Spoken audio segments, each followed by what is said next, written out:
ये तो करा दिए थे ना मैंने, हो जा पड़ता था। नया टॉपिक शुरू करना है ना, कल होगा ना टेस्ट तो। आज दे लिया हमने टेस्ट तो, आधे से तो ऐसे ही दूसरा टेस्ट आज और हो जाए तो है? आधे से तो मिले ही नहीं, गूगल पे भी नहीं मिले। क्या क्या कराया मैंने सिलेबस में, बताएं। संधि समास उपसर्ग प्रत्यय, यही तो है ना। संज्ञा करा दी।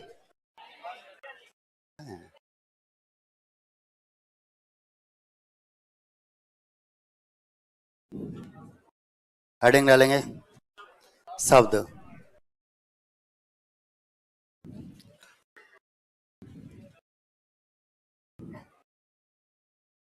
हेडिंग डालो शब्द। बोर्ड पर सभी अधिकारीगण,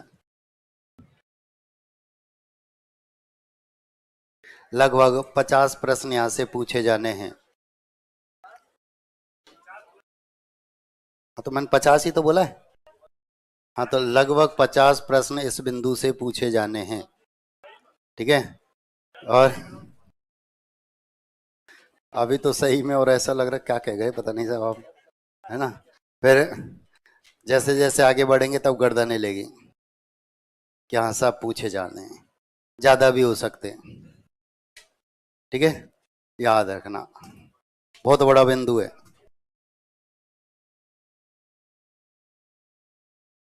बोर्ड पर वो दो एक थानेदार पीछे घूम घूम के देख रहे हैं बार बार। आगे आ जाओ। शब्द, पेन को भी तो बंद कर दो, पहले समझ लेते हैं उसके बाद लिखेंगे। बड़ा बिंदु है। मैंने कहा लगभग 50 प्रश्न यहाँ से पूछे जाने। सिलेबस में कितने बिंदु हैं, प्रश्न कितने हैं? तो एक बिंदु से औसतन 4 प्रश्न, ठीक है, पूछे जाने हैं। तो उसी हिसाब से आप गिनते हुए चलेंगे, आपकी गर्दन हिलेगी कि हाँ साहब इतने प्रश्न तो इसमें से आएंगे ही आएंगे। तो महत्वपूर्ण बिंदु तो है ही शब्द। अब आप दूसरी क्लास में आ गए। पहली क्लास में हमने वर्ण पढ़े थे, ए अनार आम इमली क्षेत्र के, ठीक है, पास हो गए। तो दूसरी क्लास में आ गए, और दूसरी क्लास से बिंदु आपके साथ है। एक तरफ हम लिखते हैं शब्द, एक तरफ हम लिखते हैं अर्थ। दूसरी क्लास से लिखते हुए आ रहे हैं, एक तरफ हमने लिखा शब्द, एक तरफ हमने लिखा अर्थ। शब्द किसे कहते हैं, शब्द किसे कहते हैं? वर्ण आपस में मिलते गए, शब्दों का निर्माण होता चला गया। तो पहली क्लास में हमने वर्ण पढ़े थे, तो वर्ण को तो अब हम जान गए। अब हम इनको आपस में मिलाते हैं, तो क्या बन जाता है शब्द। मैं यहाँ से उठाया, न यहाँ से उठाया, दोनों मिला दिए, मन बन गया। क्या यहाँ से उठाया, बे यहाँ से उठाया, दोनों मिलाए, कब बन गया। तो यही तो वर्ण आपस में मिलाए और शब्दों का निर्माण होता हुआ चला गया, ठीक है। अर्थ किसे कहते हैं? प्रश्न समझ में आ गया? समझ में तो उत्तर भी आ गया। बोले कैसे, शब्द नहीं मिल रहे, यही है ना। घर में छोटे छोटे बच्चे होते हैं, पहली दूसरी क्लास में पढ़ रहे हैं, कभी कभी वे ऐसे ऐसे प्रश्न पूछते हैं कि हम उन पर झल्ला उठते हैं। अपनी मैडम से पूछना जाके, कारण हम खुद नहीं जानते, पता है या नहीं। बालक दूसरी क्लास में पढ़ रहा है, गृह कार्य कर रहा है, होमवर्क कर रहा है, और उस समय वह शब्द और अर्थ लिख रहा है। एक तरफ शब्द, एक तरफ अर्थ। हम पहुंच गए, उसने पूछ लिया अर्थ किसे कहते हैं। तब हम क्या करते हैं, उदाहरण के माध्यम से समझाने की चेष्टा। ये इसका अर्थ ये इसका अर्थ ये इसका अर्थ यही तो करते हैं, ठीक है। मैं एक शब्द बोलता हूं, आप अर्थ बताएंगे, ठीक है। धेनु, इतनी तेज बोले तो भाग जाए।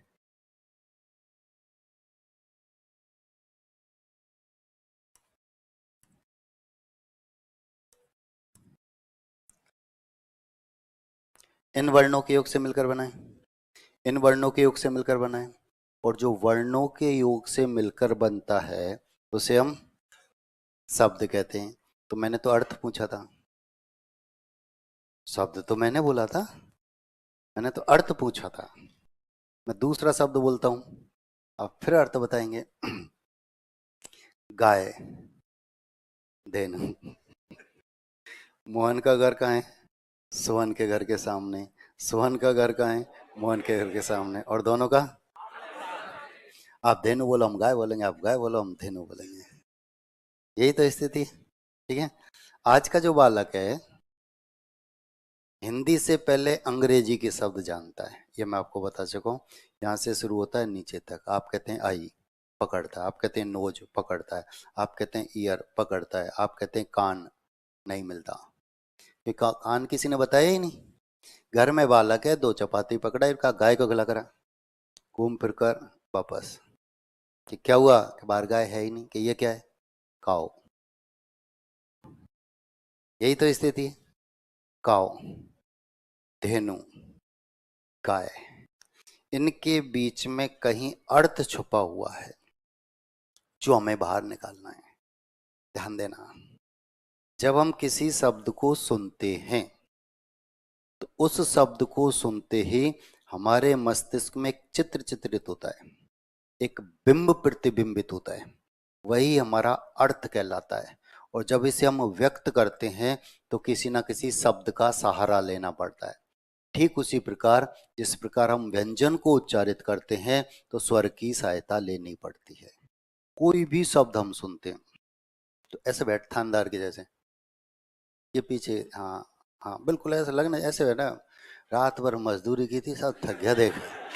है नहीं यार, लगना चाहिए। थानदार कैसे रहते ना, थानदार बजरी का ट्रक निकल के जाए एक बार देख, जाने ऐसे हम सुस्त हो जाएंगे तो फिर गड़बड़। लगना चाहिए थानेदार है बैठा चाहिए, है ना। तो थोड़ा सा ऐसे नहीं, आराम मत क्या कर देगा। हम आराम करेंगे तो हमारे थाने में कोई और घुस जाएगा, है ना। ये आपको पता है ना। तो आराम तो है ही नहीं हमारे पास बिल्कुल भी। शरीर को आराम देकर कभी किसी ने कुछ अर्जित नहीं किया, आप भी नहीं कर सकते। ये आप जानते हैं। तो भगा भगा के नौकरी देते हैं, देते ना।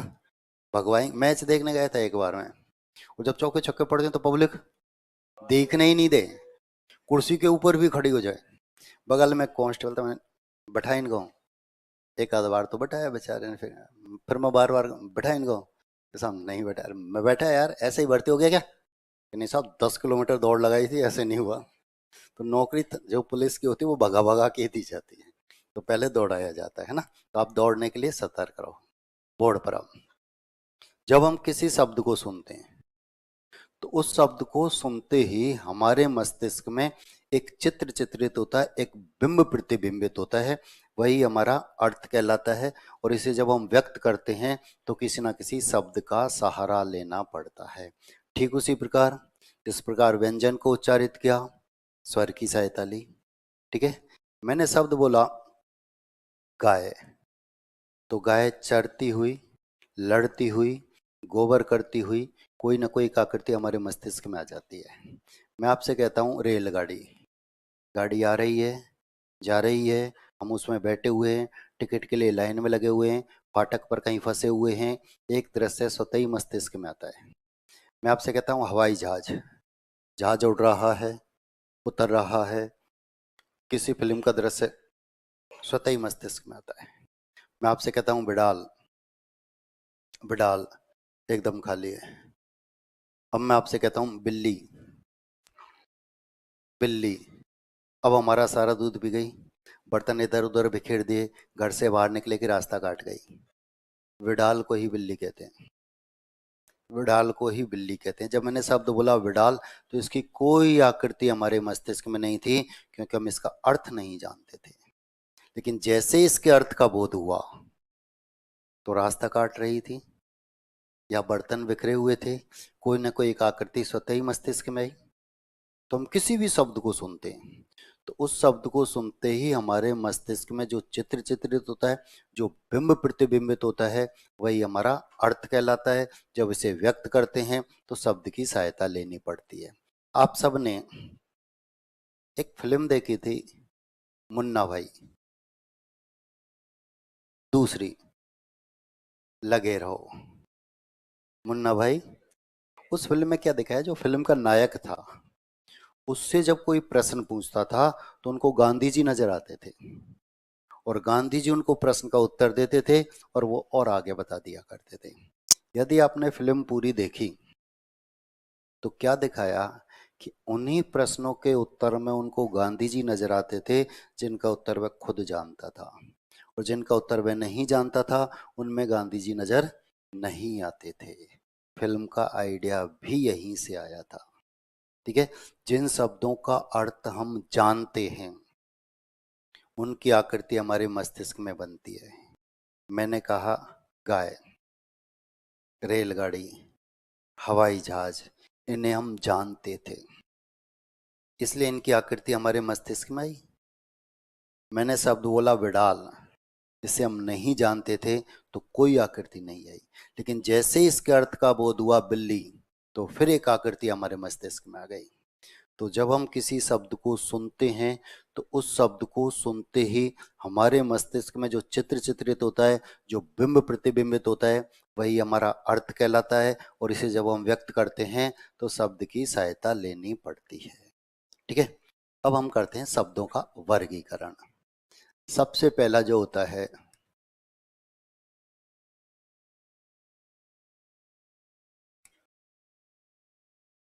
वह अर्थ के आधार पर ही होता है, इसलिए हमने अर्थ की सामान्य से चर्चा की।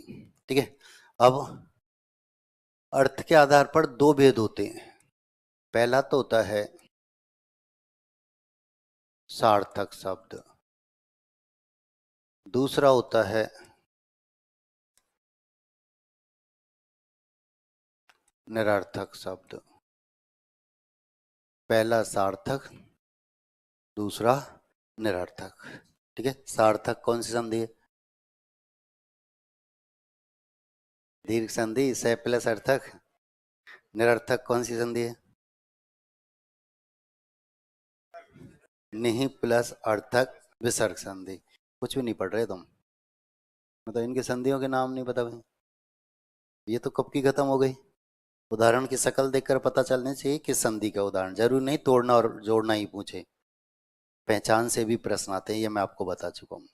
ठीक है, आज हम बाजार में कोई भी सामान खरीदने जाते हैं तो एक अजीब सा प्रचलन देखने को मिलता है, एक के साथ एक फ्री।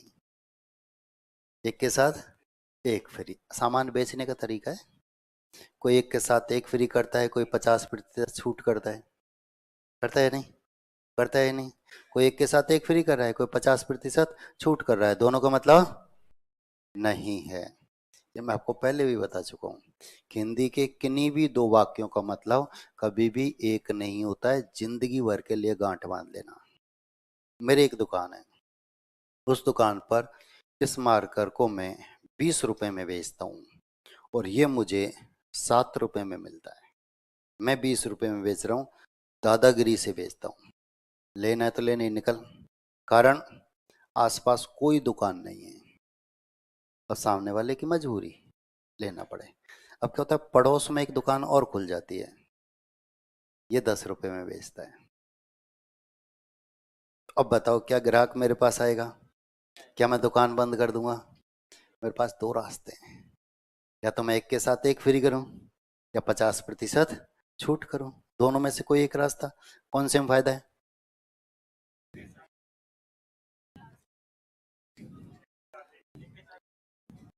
यदि मैं आधे से कहता कोई फर्क नहीं है, सब वही चल रहे हैं। यदि मैं 50% छूट करता हूं तो एक ग्राहक की जेब से 10 रुपए निकालता हूं और 3 रुपए कमाता हूं। यदि मैं एक के साथ एक फ्री करता हूं तो उसी ग्राहक की जेब से 20 रुपए निकालता हूं और 6 रुपए कमाता हूं। ये इतने ध्यान से सुनने की बात नहीं है। इतना की बात है, सिलेक्शन होगा ही नहीं, दुकान ही चलानी पड़ेगी। मतलब पूरा ध्यान तहाँ सा। तो याद रखना, सामान ज्यादा बिकना चाहिए, चाहे प्रॉफिट कम रहे, लेकिन उसी मात्रा में दौड़ करो। आज हम बाजार में कोई भी सामान खरीदते हैं, ऑफर मिलते हैं, एक के साथ एक फ्री मिलते हैं या नहीं? एक समय ऐसा था जब ग्राहक दुकान पर जाता था, सामान मांगता था और दुकानदार दिखाता था। आज सामान दुकान के बाहर लटका हुआ होता है और वही ग्राहक को बुला लेता है कि आओ और मुझे खरीदो। तो स्थिति पूर्ण रूपेण बदल चुकी है। तो ऑफर चला एक के साथ एक फ्री, हिंदी ने भी ऑफर निकाल दिया, एक के साथ एक फ्री। एक शब्द आप बोलो, दूसरा फ्री में साथ साथ चलेगा। जैसे पानी वानी पीना है, खाना वाना खाएं, घूमने सूमने चलें, तो पहला जो शब्द चल रहा है, दूसरा जो शब्द चल रहा है, तो वे शब्द जिनका निश्चित अर्थ होता है वे तो सार्थक होते हैं, और जिनका कोई भी अर्थ नहीं होता निरर्थक होते हैं। ठीक है, अब हम सार्थक शब्दों की बात करें तो सार्थक शब्दों में पर्यायवाची आते हैं, विलोम शब्द आते हैं, शब्द युग्म आते हैं, एकार्थक शब्द आते हैं, अनेकार्थक शब्द आते हैं, वाक्यांश के लेख शब्द आते हैं, लोकोक्ति, मुहावरे, मानक, पारिभाषिक शब्दावली सब इनके अंतर्गत आते हैं। सब आपके सिलेबस में। और एक बिंदु से हमने 4 प्रश्न की चर्चा की थी, तो पर्यायवाची के 4 प्रश्न मिलेंगे या नहीं? विलोम शब्द, शब्द युग्म, वाक्यांश के लेख शब्द, लोकोक्ति, मुहावरे, पारिभाषिक शब्दावली, सब सब मतलब अगर 4 4 भी मानते हैं तो लगभग यहाँ से 28 30 प्रश्न हो जाते हैं, हो जाते हैं या नहीं? और ये होमवर्क में ज्यादा आते हैं, इनमें मेरी बहुत ज्यादा भूमिका नहीं रहती है। मैं तो सामान्य सी चर्चा आपके साथ इनकी करूंगा, ये आपको याद रखने पड़ते हैं। इनको पढ़ने का तरीका जरूर होता है, मैंने आपको पहले भी बताया था। पढ़ने का तरीका क्या है कि आपको 2 या 3 बिंदु उठाने हैं। जैसे 8 7 बिंदु ये हैं, इनमें से आपने उठाया पर्यायवाची शब्द, विलोम शब्द, मुहावरे, 3 आपने उठा लिए। फिर आप उठा लेंगे शब्द युग्म, वाक्यांश के लेख शब्द, लोकोक्ति, फिर दिन। और एक दिन में 10 ही पढ़ने हैं, 11वें की शकल नहीं देखनी। एक दिन में सिर्फ 10 के पर्यायवाची याद रखने, 10 विलोम शब्द देखने, 10 मुहावरे देखने। आपको 3 ज्यादा लगते हैं तो 2। एक दिन में 10 पर्यायवाची, 10 विलोम शब्द, 11वां देखना ही नहीं है। ठीक है, ये आप करेंगे। अब आपने क्या किया, जैसे पर्यायवाची आप पढ़ने बैठ गए, अब नदी के पर्यायवाची आए, चाहे आपके पास आकाश के पर्यायवाची आए, चाहे पृथ्वी के पर्यायवाची आए, पुष्प के कोई भी, तो 8 7 उदाहरण सामने लिखे हुए होते हैं।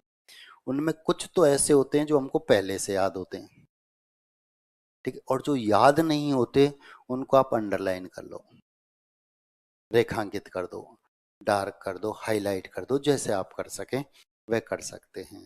ठीक है, उनको आपने रेखांकित किया। 10 में 10 आज आपने पढ़े, उनमें जो आपको याद थे वे छोड़ दिए, बाकी को आपने अंडरलाइन कर कर छोड़ दिया।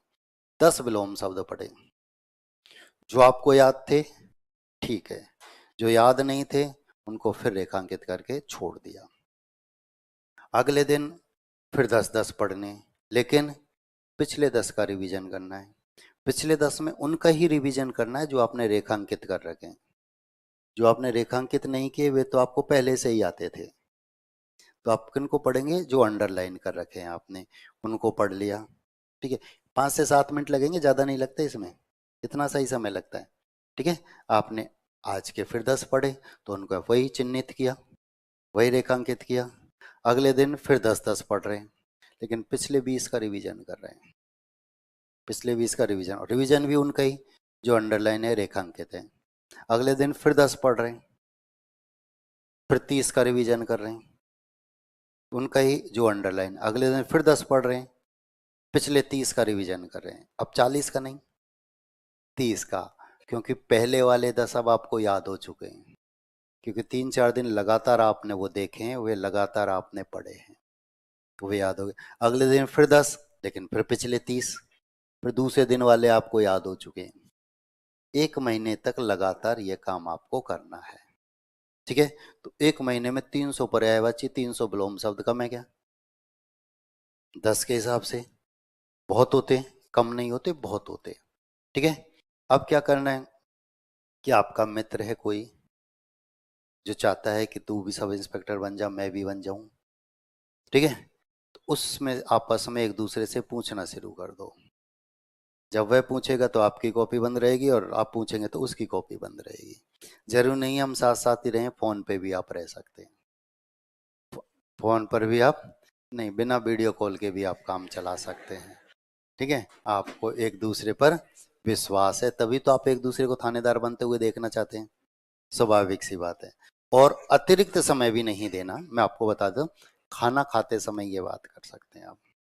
खाना खाते चले, उसने पर्यायवाची पूछे, इसके पर्यायवाची बोल, इसका विलोम शब्द बोल, और आपने काम कर लिया। 1 महीना आपका पूरा हुआ, 2 बिंदु हटाकर साइड में रख दिए, ठीक है।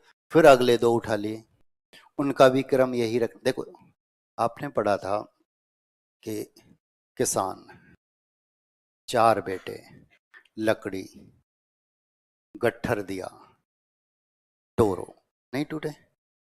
फिर एक एक करके दी तो सबने तोड़ दी। तो यहाँ ये जो गट्ठर बंधा हुआ है पर्यायवाची विलोम शब्द लोकोक्ति मुहावरों का, ये एक साथ याद होंगे ही नहीं किसी भी स्थिति में। क्या याद होगा? रीडिंग जरूर कर लेंगे। ये पढ़े, दूसरे पेज पर आए, पहले वाले पेज के सब साफ, तीसरे पर आए, दूसरे वाले के सब साफ, ये स्थिति होती है। हम क्या करते हैं, एक ही दिन में सब कुछ पढ़ लेते हैं, हड़बड़ाहट होती है। एक ही दिन में सब कुछ पढ़ा और भूलते हुए भी चले, नहीं पढ़ने। वही आपको लकड़ी एक एक अलग करनी है, यानी 10-10 का एक सेट तैयार करना है। आज ये 10, कल ये 10, कल ये 10, और ऐसे करके आप तैयार करेंगे तो आसानी से याद हो जाएंगे, ठीक है। और ज़्यादा क्या कर सकते हैं, 10 हर सप्ताह या एक सप्ताह छोड़कर रविवार को पिछले सब का एक साथ रिवीजन कर लो, पिछले सब का एक साथ रिवीजन कर लो, जिससे ये बने रहें। और आपस में जब आप बात करके पूछेंगे तो ये कभी नहीं भूलेंगे। पढ़ा हुआ कम याद रहता है, लिखा हुआ ज़्यादा याद रहता है, और बोला हुआ हमेशा के लिए याद रहता है। हम बस में सफ़र कर रहे हैं, ट्रेन में सफ़र कर रहे हैं, कहाँ का क्या क्या लिखा होता है, और सब पढ़ते हुए चलते हैं हम। ऐसा नहीं उनको पढ़ते नहीं, पढ़ते भी हैं। याद रहते हैं क्या? नहीं। हम अपनी गाड़ी में जा रहे हैं, आगे एक ट्रक जा रहा है और खूबसूरत पंक्ति लिखी हुई है उसके ऊपर, हमने पढ़ी, हमने पढ़ी, डायरी निकाली और तुरंत लिख दिया, तो वो याद रहेगी। अब नहीं तो अगले ट्रक के बाद पिछली भूल जाएंगे। आपने उसे पढ़ा, अगला ट्रक आया, पिछले वाले को भूल गए, होता है या नहीं? आपने लिखा तो वो याद रहेगी। और उस लिखे हुए की चर्चा आपने अपने मित्रों से की, यार मैं वहां गया था और ट्रक पर ये पंक्ति लिखी थी, क्या मजेदार पंक्ति थी, और आपस में आपने उसकी चर्चा की, फिर वो हमेशा के लिए याद हो गई, फिर नहीं भूला जाता। इसलिए जब आपस में एक दूसरे से आप पूछेंगे तो वो हमेशा के लिए याद रहेगा। स्प्रिंग बोर्ड इसी के लिए जाना जाता है। 3 रूममेट, तीनों के तीनों आरएस, एक साथ रहते थे, तीनों की तीनों सिलेक्ट। वो यही करते थे, तू मुझसे पूछ, मैं तुझसे पूछता हूँ बस, और वो आपस में एक दूसरे से। तो ये, अब ये इसलिए मैंने आपसे कहा कि आपका मित्रगण जो आपको चाहता है कि आप भी थानेदार हो जाए और मैं भी हो जाऊं, ऐसा ही चुनना। ऐसे नहीं गलत पूछने वाला मिल जाए, है ना, और फिर गड़बड़ हो जाए, तो वहाँ ये नहीं होना चाहिए, ठीक है। तो सार्थक शब्द में पर्यायवाची, विलोम शब्द, लोकोक्ति, मुहावरे, ये सब आ जाया करते हैं, सब हमारे सिलेबस में। निरर्थक शब्द वे होते हैं जिनका कोई अर्थ ही नहीं होता, सिर्फ ध्वनियाँ होती हैं, सिर्फ ध्वनियाँ होती है जिनका कोई अर्थ नहीं होता। दूसरा होता है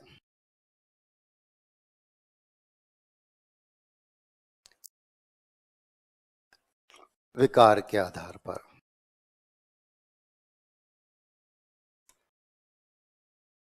विकार के आधार पर शब्द के 2 भेद होते हैं। पहला होता है विकारी शब्द, दूसरा होता है अविकारी शब्द। पहला होता है विकारी शब्द, दूसरा होता है अविकारी। विकार किसे कहते हैं? परिवर्तन को। विकार किसे कहते हैं? परिवर्तन को। वाक्य में प्रयोग करते समय जिन शब्दों के रूपों में परिवर्तन हो जाता है वे विकारी शब्द कहलाते हैं।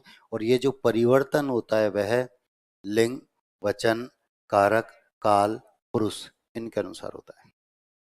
वाक्य में प्रयोग करते समय जिन शब्दों के रूपों में लिंग, वचन, कारक, काल, पुरुष, इनके अनुसार परिवर्तन हो जाता है वे विकारी शब्द कहलाते हैं। और 4 होते हैं।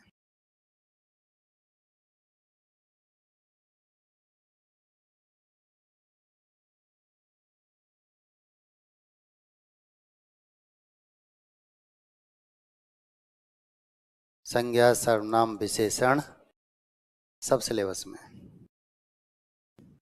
अगर आप एक बिंदु से 4 प्रश्न मानते हैं तो 16 यहाँ से भी होते हैं। चलो 3-3 मान लेते हैं, है ना। वहाँ 4 मान लिए तो सब 3 भी तो करो, कहीं ना कहीं सबसे 4 आएंगे तो 112 हो जाएंगे, ऐसे ही ना। तो फिर 12 कौन करेगा साहब अतिरिक्त, हमसे 100 ही नहीं होते हैं। तो चलो यहाँ से हम 3-3 मान लें, तो 3-3 प्रश्न तो यहाँ से पूछे ही जाएंगे, संज्ञा से भी, सर्वनाम से भी, विशेषण से भी और क्रिया से। वाक्य में प्रयोग करते समय जिन शब्दों के रूपों में परिवर्तन हो जाता है वे विकारी शब्द कहलाते हैं, और ये आपके प्रत्यय में काम आए थे, क्योंकि इनके ही रूपों में आप परिवर्तन कर सकते हैं। लिंग, वचन, कारक, काल, पुरुष, इनके अनुसार, जिनका आप लिंग बता सकते हैं, वचन, कारक, काल, पुरुष सब कुछ बता सकते हैं, वो यही 4 होते हैं। ठीक है, संज्ञा, सर्वनाम, विशेषण, क्रिया, सबको एक एक उठा के हम आगे बढ़ते हुए चलेंगे, बढ़ते हुए चलेंगे, सबसे प्रश्न पूछे जाते हैं। अब ये बहुत छोटे छोटे बिंदु होते हैं, 1-1 घंटे के होते हैं, 1.5-1.5 घंटे के होते हैं बस। ठीक है, और पलक झपकते ही ये खत्म भी हो जाते हैं, और प्रश्न उतने ही पूछे जाएं जितने संधि से पूछे जाएं। नियम तो यही कि सबसे समान, लेकिन ऐसा नहीं होता है। किसी बिंदु से 2 ही प्रश्न आते हैं, किसी से 1 ही आता है, किसी से 8-10 भी हो जाते हैं। तो वहां शर्त नहीं होती कि इनसे इतने ही पूछे जाएं। संधि, समास, उपसर्ग, प्रत्यय, इनसे ज्यादा प्रश्न पूछे जाते हैं, ये आप जानते हैं। लगभग 30 प्रश्न तो इन 4 बिंदुओं से ही हो जाते हैं। संधि, समास, उपसर्ग, प्रत्यय, ये जो 4 बिंदु, ये बड़े बिंदु होते हैं। इनको हम हिंदी व्याकरण के पिलर बोलते हैं, और इनको ही खड़ा करने में समय लगता है। नींव हमने खुद ही वर्ण की, फिर पिलर खड़े किए, अब क्या करना है, दीवार बनानी है। दीवार बनाने में फटाफट फटाफट, वो ना एक दिन में एक पर्दी पूरी खड़ी कर दिया करते हैं। तो उसमें ये बहुत आसानी, इसलिए ये सब आसानी से होते हैं धीरे धीरे। इनमें एक ही शर्त होती है, आप अनुपस्थित मत रहना, नहीं तो आपकी संज्ञा गायब हो जाएगी, और संज्ञा गायब होगी तो सर्वनाम समझ में नहीं आए, सर्वनाम समझ में नहीं आए तो विशेषण समझ में नहीं आए। ठीक है, ये एक सब एक दूसरे पर आधारित है। संज्ञा सर्वनाम में काम आएगी, सर्वनाम विशेषण, विशेषण ये सब एक दूसरे में काम आएंगे। ठीक है, अब प्रसंज्ञा की जो विशेषता बताता है उसे क्या कहते हैं, सर्वनाम के। संज्ञा सर्वनाम की जो विशेषता बताता है, और विशेषण की जो विशेषता बताता है, फिर विशेषण, और क्रिया की जो विशेषता बताता है, क्रिया विशेषण। अब इन सबका एक दूसरे से तालमेल तो है ही, एक भी छूटा वहां गड़बड़ हो जाएगी। ठीक है, एक का अर्थ होता है अभाव, रहित। ठीक है, वाक्य में प्रयोग करते समय जिन शब्दों के रूपों में लिंग, वचन, कारक, काल, पुरुष, इनके अनुसार भी कोई परिवर्तन नहीं होता है, वे अविकारी शब्द कहलाते हैं। यानी ऐसे शब्द जिनका हम लिंग, वचन, कारक, काल, पुरुष कुछ भी नहीं बता सकते, वे अविकारी होते हैं, इन्हें अव्यय भी कहा जाता है, और इसी नाम से सिलेबस में कितने वेद होते हैं। पहला होता है क्रिया विशेषण, दूसरा होता है संबंध बोधक, तीसरा होता है समुच्चय बोधक, चौथा होता है विस्मयादि बोधक। 4 हुआ करते हैं, उन 4 में से 3 सिलेबस में होते हैं, समुच्चय बोधक नहीं होता, बाकी के तीनों के तीनों सिलेबस में हुआ करते हैं। एक भाग और इसका माना जाता है जिसे हम निपात के नाम से जानते हैं, ये सिलेबस में है आपके, निपात हमारे सिलेबस में है। भेद पूछे जाते हैं तो 4 ही होते हैं, याद रखना, 5 नहीं होते। अविकारी शब्द 4 हैं, क्रिया विशेषण, संबंध बोधक, समुच्चय बोधक, विस्मयादि बोधक। यानी इनके हम लिंग, वचन, कारक, काल, पुरुष कुछ भी नहीं बता सकते, ये नाम याद होना अनिवार्य है। पहला प्रश्न तो यही पूछ लिया जाता है, निम्न में विकारी शब्द नहीं है, 3 ये लिखेगा, 1 इनमें से लिख देगा। निम्न में अविकारी शब्द नहीं है, 3 यहां से लिखा, 1 इनमें से लिख देगा। सकारात्मक, नकारात्मक कैसे भी प्रश्न आपसे पूछे जा सकते हैं। वाक्य में प्रयोग करते समय जिन शब्दों के रूपों में लिंग वचन कारक काल पुरुष इनके अनुसार भी कोई परिवर्तन नहीं होता, वे अविकारी शब्द, इन्हें अव्यय भी कहा जाता है। चार यानी ऐसे शब्द ढीठ वाला के नियम कहते हैं, चाहे प्यार से समझाओ या पिटाई लगाकर समझाओ, अपनी बात पर अड़ गए तो अड़ गए, वे ढीठ, यानी जिनका हम लिंग वचन कारक काल पुरुष कुछ भी नहीं बता सकते। ज्यादा नहीं, मैं तो ये कहता हूं दो दो प्रश्न तो पूछे जाएं, दो यहां से, दो यहां से, दो यहां से, दो यहां से, 8 प्रश्न तो बनते हैं। पूछेगा, यानी कि पूछेगा ही नहीं, पूछेगा। पिछले पेपर भी उठा कर देना, एक एक ही पेपर में निपात के 3-3 प्रश्न थे पिछले ही पेपर में, ज्यादा नहीं करूँ मैं, हर बार पूछे जाते हैं। 100 प्रश्न बनाने कहीं से तो बनाएगा, और 100 प्रश्न तो हर एक बिंदु से चाहे एक ही उठाए, लेकिन आएगा जरूर। देखो ये तो हम पढ़ेंगे अलग से, ठीक है, ये तो हमारे ऊपर वाले बिंदुओं में आ जाएंगे। हम पढ़ेंगे सर्वनाम, एक नाम होता है संबंधवाचक, वहां आ जाएगा। वाक्य पढ़ेंगे तो विस्मयादिबोधक वाक्य हुआ करता है। विराम चिन्ह पढ़ेंगे तो विस्मयादि चिन्ह हुआ करता है, ये वहां काम आ जाएंगे, इनको अलग से नहीं पढ़ा जाएगा, ठीक है। बाकी के सबको एक एक करके हम उठाते हुए पढ़ते हुए चलेंगे। तो आपको पहला काम क्या है कि ये नाम याद रहे। ये हमने क्या किया, अब तक सीधे पढ़े थे, संज्ञा सर्वनाम विशेषण पर्यायवाची विलोम स्वदेश उठाए और सीधे पढ़ते रहे। ये कहाँ से आए ये नहीं पता, लेकिन आज इनमें से भी प्रश्न आते हैं। ये विकारी शब्द है, विकारी शब्द नहीं है, अविकारी शब्द है, अविकारी शब्द नहीं है। अब प्रश्न पूछा अविकारी शब्द के नाम से, हम सोच बढ़ जाए तो सिलेबस में नहीं, सिलेबस में तो अव्यय, अव्यय को ही अविकारी शब्द कहते हैं, ये याद है। तीसरा जो होता है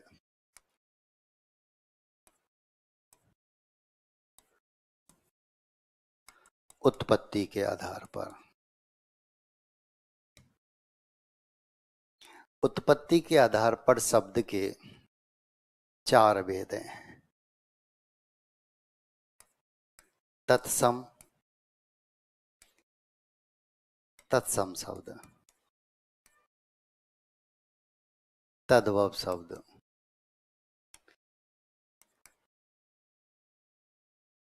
देशज शब्द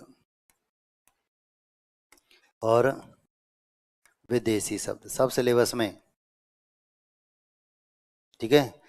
इनके अलावा एक और है जो इन दोनों के मध्य की कड़ी होता है, उसे हम बोलते हैं अर्ध तत्सम शब्द, सिलेबस में दे रखा है, उसकी भी चर्चा करेंगे हम आगे, ठीक है। ये 4 हमारे सिलेबस में, एक एक प्रश्न तो मान सकते हैं, एक तत्सम का पूछे, एक तद्भव का, एक देशज का, एक, दो दो मत मानो, एक एक तो मान सकते हैं, मान सकते हैं या नहीं। तो कितने प्रश्न हो गए, 50 करीब पहुंच गए कि बच रहे हैं अभी, बच रहे हैं और आगे पहुंचाएंगे अभी तक, अभी तो वर्गीकरण चल ही रहा है, ठीक है। तो ये शुरू शुरू में मैंने बोला 50 प्रश्न आएंगे, 50, और लगा पता नहीं सर आज क्या खा के आए हैं, क्या बोल रहे हैं, एक ही बिंदु से 50 प्रश्न तो कैसे आएंगे, ठीक है। ये है तो एक ही बिंदु, लेकिन हम इनको अलग अलग नाम से जानते हैं। पर्यायवाची अलग है हमारे लिए, विलोम शब्द अलग है, संज्ञा अलग है, क्रिया विशेषण सब अलग अलग होते हैं, ठीक है। तो उत्पत्ति के आधार पर 4 भेद हैं, तत्सम, तद्भव, देशज, विदेशी। तत्सम को हम ऐसे लिख सकते हैं,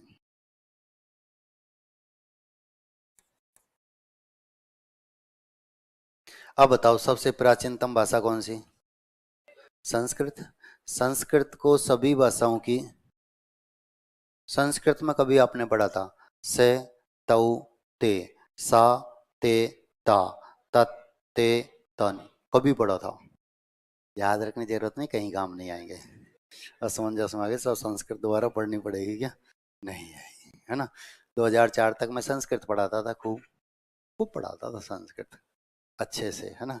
2004 थर्ड ग्रेड अध्यापक का विज्ञापन आया और उसमें संस्कृत को छोड़कर सारे सब्जेक्ट आते हैं, संस्कृत, हिंदी पढ़ाएंगे, हिंदी पढ़ाने लगे, तो यही स्थिति है, संस्कृत अब आपके सिलेबस में नहीं है, याद रखना।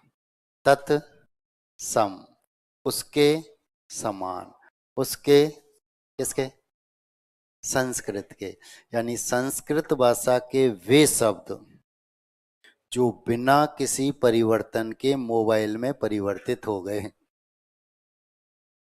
हो गए कि नहीं, अब वो एक पिलर के आगे बैठा वो लैसा हो गया, भारत मेरा देश है। तुम दोनों ही व्यस्त थे हैं? 3 ट्रक निकल गए बजरी के हैं? 3 3 दिन की झाड़ी गई हैं? हाँ वर्ड ऐसे नहीं है, हिंदी में कहावत है ना, सावधानी हटी खीर पूरी बटी।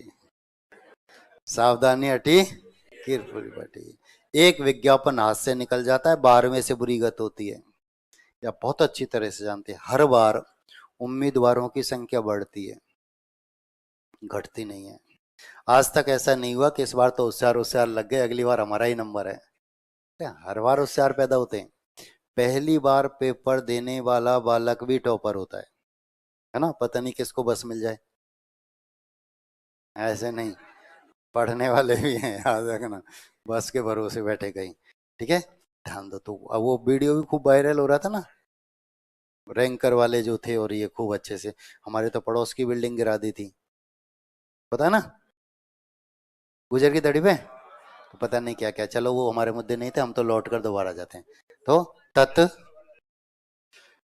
एक बात याद रख, जो मैं आपको परिभाषा बता रहा हूँ ना, ये परिभाषाएं भी पूछी जा चुकी हैं सब। जिन परिभाषाओं की मैं चर्चा कर रहा हूं, ये सब परिभाषाएं एग्जाम हॉल में पहुंच चुकी हैं। ठीक है, तो तत्सम, उसके समान, उसके समान है। वो फिर व्यस्त हो गए, पता नहीं कहा। हम देख, यहाँ जगह खाली है मेरे पास, बुला लूंगा है ना। हम जब पढ़ते थे तब टीवी में एक ऐड आता था, पल्स पोलियो अभियान। ऐड कौन करता था पता है? अमिताभ बच्चन। और उसका एक ही डायलॉग था, एक भी बालक छूटा सुरक्षा क्रम टूटा, एक भी योग्य कर्मठ जुझारू अधिकारी यहीं रह गया। तो मजनलाल जी को क्या जवाब दें? हैं? तो फिर उनके देख, योग्य कर्मठ जुझारू अपने पास रख लिए, नकारे हमारे पास भेज दिए, इनको तो हमारे कांस्टेबल ही पकड़ लाते हैं, है ना। तो ऐसे नहीं, बोर्ड पर टिके रहो। ये सब देखो, आपने शुरू से ये पढ़े हैं सब, ये सब पढ़े हैं आपने, सबने पढ़े। लेकिन ये आए कहाँ से? प्रश्न यहीं से आते हैं, यही मेरिट को ऊपर नीचे कर जाते हैं। बाकी के तो छठी क्लास की प्रक्रिया सब पढ़ रहे हैं, रट रहे हैं शुरू से। ठीक है, तो मैं जो बताने जा रहा हूँ, मैंने आपको बताया हर टॉपिक की पहली क्लास वही महत्वपूर्ण होती है, उसमें ही सब कुछ निचोड़ होता है। उसके बाद तो सिलेबस कराना है। एक उठाऊंगा, संज्ञा बताता हुआ चलूंगा, सर्वनाम बताता हुआ चलूंगा। ठीक है, तो ध्यान दो, तत् सम, उसके समान, किसके? संस्कृत के। तो संस्कृत भाषा के वे शब्द जो बिना किसी परिवर्तन के ज्यों के त्यों हिंदी भाषा में अपना लिए गए, तत्सम कहलाते हैं। संस्कृत भाषा के शब्द हैं, बिना किसी परिवर्तन के ज्यों के त्यों हिंदी भाषा में इनको अपना लिया है, तत्सम कहलाते हैं। 3 बार ये परिभाषा पूछी जा चुकी है, याद रखना। परिभाषा खूब प्रश्न पूछे जा रहे हैं। तद्भव को आप ऐसे भी लिख सकते हैं, नींबू बेचे थे 1 के 3, धुंधला से याद है? 1 के 3 नींबू बेचे थे। संस्कृत में एक धातु होती है भू, जिसका अर्थ होता है होना। कभी आपने पढ़ा था भक्ति भवते भवंती, पढ़ा था ना, धुंधला सा याद है।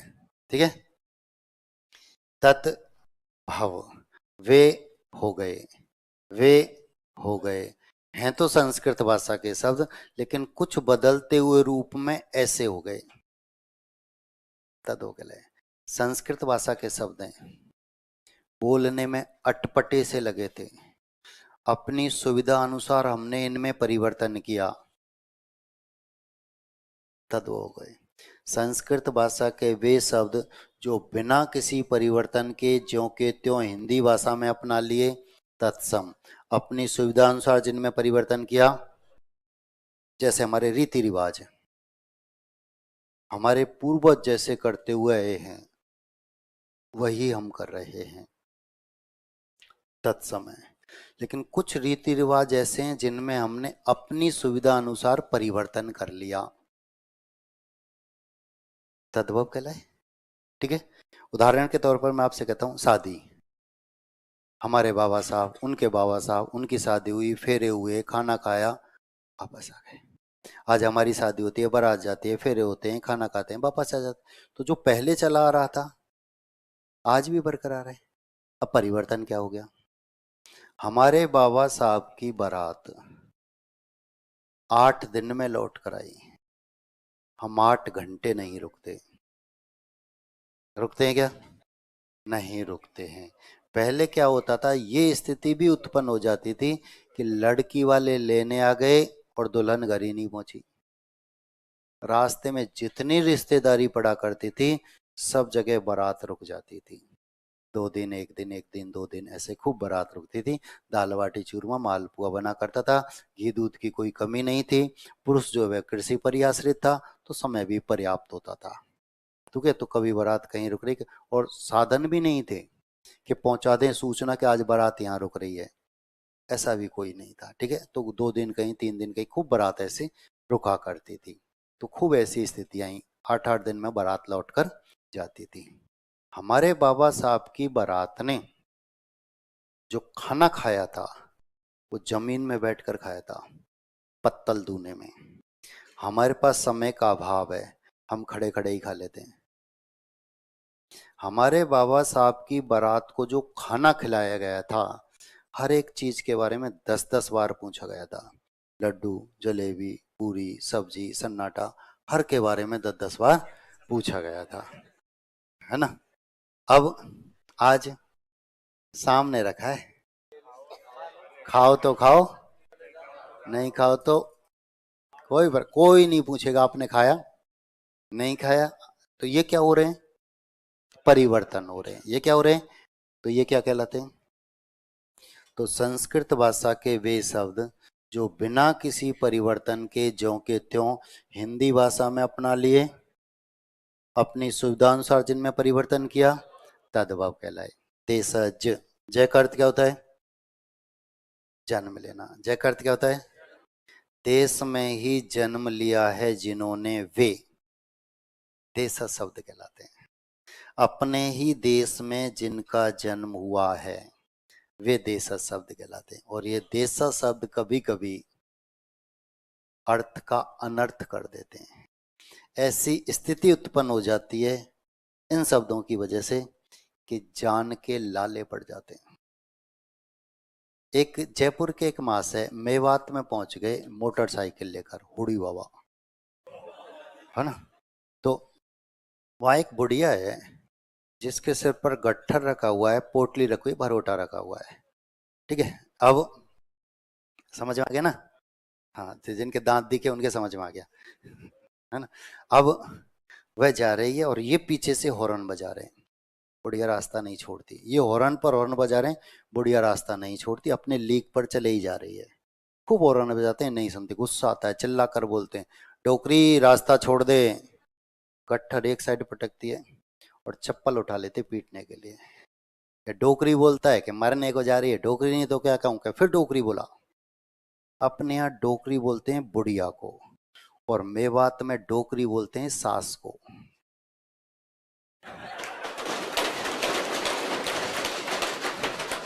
अब किसी को भी जाकर सास कहें तो चप्पल हाथ में आनी आनी। ये देशज शब्द हैं। देशज शब्द। हमारे एक रिश्तेदार हैं जयपुर में ही, जिला शिक्षा अधिकारी हुआ करते थे, आज रिटायर्ड होकर घर बैठे। एक बार उनका तबादला हो गया धौलपुर, और वो धौलपुर नौकरी कर रहे थे। ठीक है, खूब अच्छे से नौकरी चल रही थी, और जिस मकान में वो रहते थे वह उत्तर प्रदेश वालों का था, यूपी वालों का था। उसमें रह रहे थे, अच्छे से नौकरी चल रही थी, सब ठीक ठाक था। ठीक है, अब घर में कोई प्रोग्राम, दाल बाटी चूरमा बनाया, जैसा कि अपने यहाँ होता है, बच जाता है, अड़ोस पड़ोस में बांट देते हैं, रिश्तेदारों को बांध देते हैं। ऐसे ही भरकर ले गए कि मकान मालिक को खिलाएंगे। ठीक है, अब मकान मालिक के एक सयानी लड़की थी, उसको आवाज लगाई कि भाई, अभी तो टाइम ही मत गड़बड़ाओ, देख टाइम जब गड़बड़ाता है तो फिर, है ना, फिजिकल में आप पढ़ते हैं और पढ़ने के टाइम पे फिजिकल की तैयारी करने जाते हैं, ये गड़बड़ है। देख टाइमिंग सही था, है ना। तो उसने आवाज लगाई कि भाई चूरमा ले जा। लड़की रोने लग गई, आंखों में आंसू आ गए। नौबत यहाँ तक घर में पुलिस तक आ गई। अपने यहाँ तो बहन बेटी को बाई बोलते हैं, और यूपी में जो कोठे पर काम करते हैं उनको बाई कहा जाता है। ये देशज शब्द हैं। ट्रेन में बैठा था, ट्रेन में बैठा था, दौसा से एक महिला चढ़ी, दौसा से एक महिला चढ़ी, दूसरी महिला से कहती है दब, मैं भी बैठूंगी।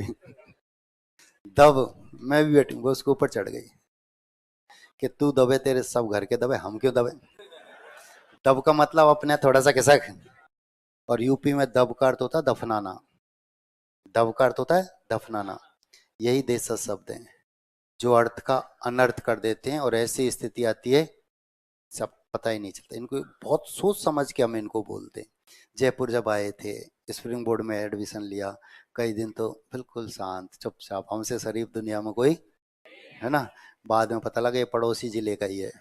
पहले पड़ोसी गांव का होता था, अब पड़ोसी जिला हो गया, है ना। रेवड़ी के जैसे जिले बटे इस बार को, आपको पता है ना। तो वही स्थिति हो गई। तो अपने ही देश में जिनका जन्म हुआ वो देशज, ठीक है।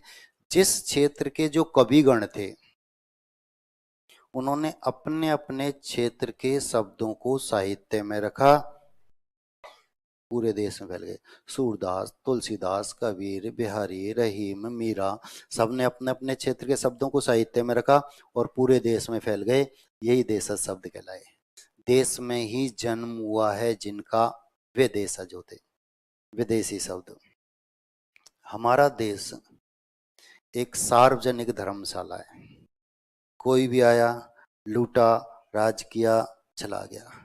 पूरा इतिहास इस बात का साक्षी है। कभी अरबी, फारसी, पुर्तगाली, अंग्रेज, पता नहीं कौन कौन आए थे, खूब राज किया, खूब लूटा, चले गए। जब ये विदेशी हमारे यहाँ आए थे तो इनकी भाषा के भी कुछ शब्द यहाँ छूट गए होंगे, और वे ही शब्द आज हमारी भाषा में इस कदर घुल मिल गए कि हम लाख कोशिश करें, मुख से उनकी कभी हिंदी नहीं निकलती। हिंदी में देसी कहावत है कि गोबर जब गिरता है तो मिट्टी लेकर उठता है। विदेशी जब यहाँ आए थे तो इनकी भाषा के शब्द यहाँ छूटे ही होंगे जिनके हम हिंदी नहीं बोलते। मैं अंग्रेजी के उदाहरण दूंगा, दो चार पांच। अंग्रेज हमारे यहाँ सबसे ज्यादा रहे थे, लगभग 200 साल तक। तो अंग्रेजी के वे शब्द जिनकी हम बहुत कोशिश करें कभी हिंदी नहीं बोलते, या तो जानते ही नहीं, और जानते हैं तो बोलते नहीं। एक उदाहरण मैंने आपको पहले भी बताया था, ड्यूटी। ड्यूटी हिंदी क्या है? कर्तव्य। पिताजी कहाँ गए? ड्यूटी पर। कभी कर्तव्य पर गए? किसी ने मुझसे पूछा पिताजी कहाँ गए, मैं कहता हूँ कर्तव्य पर गए हुए हैं, तो सामने वाला कहता है ज्यादा अंग्रेजी मत बोल। जब मैंने हिंदी शब्द का प्रयोग किया उसको क्या लगा, अंग्रेजी बोली है। यही तो, ठीक है। हम सब मरने वाले हैं, 1 घंटे में मर जाएंगे, डॉक्टर को ही दिखाएंगे, चिकित्सक के पास कोई नहीं जाएगा। आज तक आप में से कोई चिकित्सक के पास गया? डॉक्टर के पास सब गए, तबीयत खराब थी, चिकित्सक को दिखाने गया था? नहीं। जाते हैं क्या?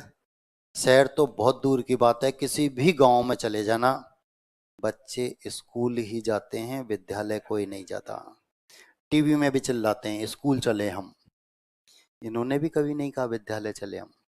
घर में 100 साल की बुढ़िया है, कब चली जाएगी पता नहीं, आप उससे भी जाकर पूछेंगे अम्मा बच्चे कहाँ हैं, स्कूल गए, वो भी नहीं कहेगी विद्यालय गए। मास्टर हिंदी गए।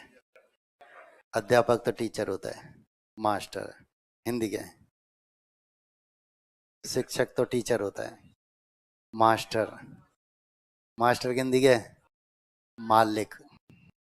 मास्टर की हिंदी क्या है? और किसे मालिक बोल रहे हैं?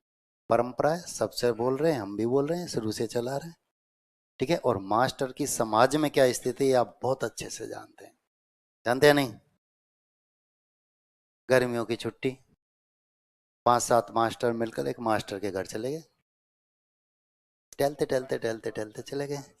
मास्टर ने आवाज लगा दी, चाय बना दो। मास्टर ने कहते चीनी नहीं है, कई बात नहीं, बना दो, देख लूंगा। अब चाय बन कर आई, सबके सामने एक एक कप चाय रख दी। अब मास्टर जी कहते हैं देखो, इनमें एक चाय फीकी है, इनमें एक चाय फीकी और जिसके पास आएगी शाम की दावत उसी के घर रहेगी, किसी के पास नहीं आई। किसी के पास फीकी चाय बहुत अच्छी थी, मजे आ गए, चीनी थोड़ी सी ज्यादा थी पर मजे आ गए सब चाय पीने। अगर मैं कहता हूं मेरी चाय फीकी तो मुझे दावत देनी पड़े, आप कहें आपकी चाय फीकी तो आपको दावत, और आप कहें तो आपको दावत, इसलिए किसी के पास फीकी आई नहीं। ठीक है। कुछ अतिथि आए, नीचे से ऊपर आवाज लगाई, चाय बना दो। माँ ने बेटे से कहा बेटा देख कर आ कितने आदमी है, कितनी चाय बनाऊं। बालक नीचे आता है, देखता है, वापस जाता है और कहता है माँ 4 आदमी एक मास्टर है। 4 आदमी है, एक मास्टर है। मास्टर को तो उसने आदमियों में ही नहीं गिना। पता नहीं, पता नहीं किस प्रजाति का है, अलग नहीं, सीधा सीधा कह सकता था 5 आदमी है 5 चाय बना दो। ठीक है ना, 4 आदमी है एक मास्टर है। ठीक है। सास बहू कुएं पर पानी भरने जा रही हैं। सास बहू से कहती है घूंघट कर ले आदमी आ रहा है। घूंघट कर ले आदमी आ रहा है। वो पीछे घूम कर देखता है मास्टर है, आदमी नहीं है, मास्टर है। अब मास्टर की स्थिति क्यों हुई? क्योंकि मास्टर कभी जनगणना करता था, जनगणना यानी मनुष्यों को ही गिना करता था। आज गणना करता है, गाय भैंस भेड़ वर्गी मुर्गे मुर्गे टीवी फ्रिज गाड़ी घोड़े किसने किसके पास हैं, सबकी गणना के लिए कौन जाता है? मास्टर। और मास्टर जब इनकी गणना करने के लिए जाता है तो पुरुष वर्ग तो कमाने के लिए घर से बाहर गया, घर में कौन मिला? महिलाएं। और महिलाएं घूंघट करने लग गई तो बताए कौन? क्या मास्टर रोजाना आता है दिमाग खराब करता है। ठीक है। तो विदेशी शब्द। ठीक है। ट्रेन हिंदी क्या है? लोहपतगामिनी, लोहपतगामिनी। ठीक है। कि दिल्ली जाना था पर क्या करें लोहपतगामिनी 2 घंटे विलंब से चल रही है। अभी तो लोहपतगामिनी में बैठा हूँ 10 मिनट में पहुंचता हूँ। सिगरेट हिंदी क्या है? सिगरेट। धूम्रपान दंडिका।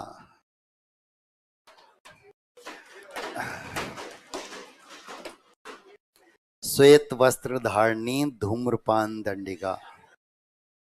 अब पान वाले की, अब पान वाले की दुकान पर जाते हैं और कहते हैं भाई साहब एक धूम्रपान दंडिका दे दो, डंडा मिल जाएगा, दंडिका नहीं मिलेगी। ये विदेशी शब्द हैं। ठीक है। जिनकी हम हिंदी जानते ही नहीं, तो अलग अलग भाषा के जो शब्द हैं उनकी चर्चा आगे हम करेंगे। चौथा है आपका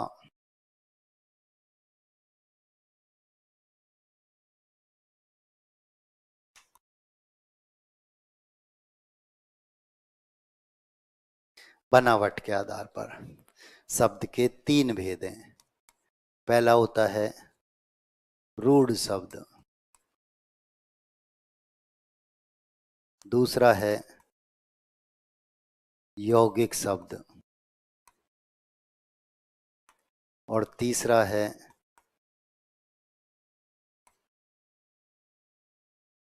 योग रूढ़ शब्द। तीन ही तो है, रूढ़, यौगिक। सिलेबस में प्रश्न आते एक एक तो आएगा, आधा आधा तो आएगा, तो डेढ़ तो मान लो आते हैं, जबकि यौगिक शब्द भी आते हैं, योग रूढ़ शब्द भी आते हैं, पूछे जाते हैं। ठीक है, याद रखना। रूढ़, रूढ़ बोलते हैं मूल को, इस शब्द की चर्चा तो हम पहली क्लास से ही कर रहे हैं। रूढ़ बोलते हैं मूल को, मूल मूल बोलते हैं जड़ को, जिसमें कोई मिलावट नहीं होती। यानी वे शब्द जो अन्य शब्दों के योग से मिलकर नहीं बने होते हैं और एक निश्चित अर्थ के लिए प्रसिद्ध हो जाते हैं, वे रूढ़ शब्द कहलाते हैं, मूल शब्द कहलाते हैं। यानी ऐसे शब्द जिनमें उपसर्ग प्रत्यय वगैरह कुछ भी नहीं होता, सीधे जिनकी उत्पत्ति होती है और एक निश्चित अर्थ के लिए प्रसिद्ध हो जाते हैं, वे हमारे मूल शब्द कहलाते हैं, रूढ़ शब्द कहलाते हैं। जैसे घोड़ा, कोई उपसर्ग प्रत्यय नहीं है, एक निश्चित जानवर, इसे हम घोड़े के नाम से ही जानेंगे, प्रसिद्ध हो गया। पेड़, कोई उपसर्ग प्रत्यय नहीं, एक निश्चित ढांचा, ऐसा हरा हरा कुछ खड़ा हुआ मिलेगा, इसे हम पेड़ कहेंगे, रूढ़ शब्द है। घर, कोई उपसर्ग प्रत्यय नहीं, एक निश्चित ढांचा ऐसा खड़ा हुआ मिलेगा जिसमें मनुष्य रहेंगे, घर कहेंगे। वे रूढ़ शब्द हैं जिनमें कोई उपसर्ग प्रत्यय नहीं, मतलब कोई किसी तरह की मिलावट नहीं होती, वे रूढ़ शब्द है। यौगिक शब्द दो शब्दों के योग से मिलकर बने हैं और दोनों की दोनों शब्द सार्थक होते हैं। दो सार्थक शब्दों के योग से मिलकर बने शब्द यौगिक शब्द कहलाते हैं। जैसे सब्जी मंडी, सब्जी मंडी दोनों अलग अलग हैं, दोनों को मिला दिया, यौगिक शब्द है। बैलगाड़ी, बैलगाड़ी दोनों अलग अलग हैं, दोनों को मिला दिया। चिड़ियाघर, चिड़ियाघर दोनों अलग अलग हैं, दोनों को मिला दिया। तो दो सार्थक शब्दों के योग से मिलकर बने शब्द, दो सार्थक शब्दों के योग से मिलकर बने शब्द यौगिक शब्द कहलाते हैं। ठीक है। योग रूढ़ शब्द, ये भी दो शब्दों के योग से मिलकर बने होते हैं और ये दोनों शब्द भी सार्थक होते हैं, लेकिन अपने पद के अर्थ को छोड़कर अन्य अर्थ देते हैं। दो शब्दों के योग से मिलकर बने होते हैं, दोनों की दोनों शब्द सार्थक होते हैं, अपने पद के अर्थ को छोड़कर अन्य अर्थ देते हैं। बहुब्रीहि समास के सभी उदाहरण योग रूढ़ होते हैं। बहुब्रीहि समास के जितने भी उदाहरण हैं सब योग रूढ़ होते हैं। तो क्या सभी बहुब्रीहि योग रूढ़ होंगे? दोबारा, बहुब्रीहि समास के जितने भी उदाहरण हैं सभी योग रूढ़ होते हैं। तो क्या सभी योग रूढ़ बहुब्रीहि?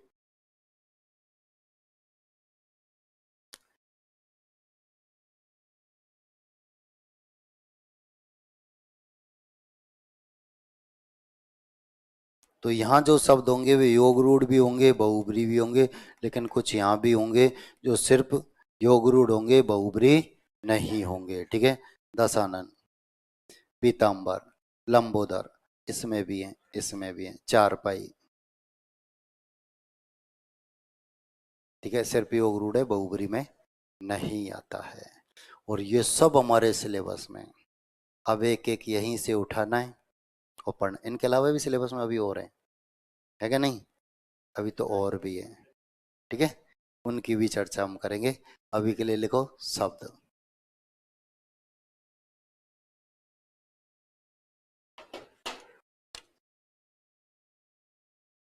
हेडिंग डालो शब्द, लिखेंगे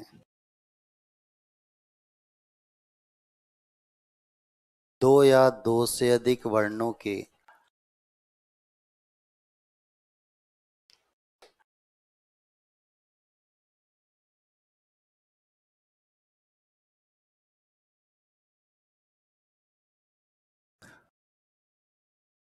दो या दो से अधिक वर्णों के सार्थक ध्वनि समूह को सार्थक ध्वनि समूह को शब्द कहते हैं। दो या दो से अधिक वर्णों के सार्थक ध्वनि समूह को शब्द कहते हैं। सार्थक ध्वनि समूह को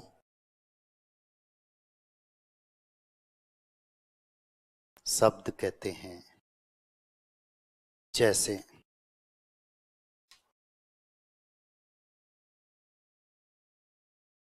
शब्द कहते हैं, जैसे भारत, राजस्थान, जयपुर, नरेंद्र, राहुल, बजरलाल,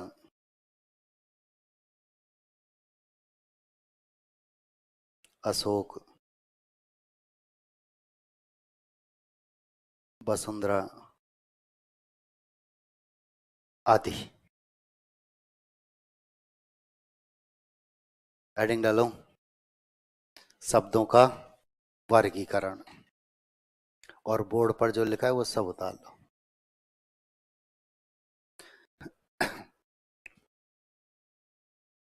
शब्दों का वर्गीकरण।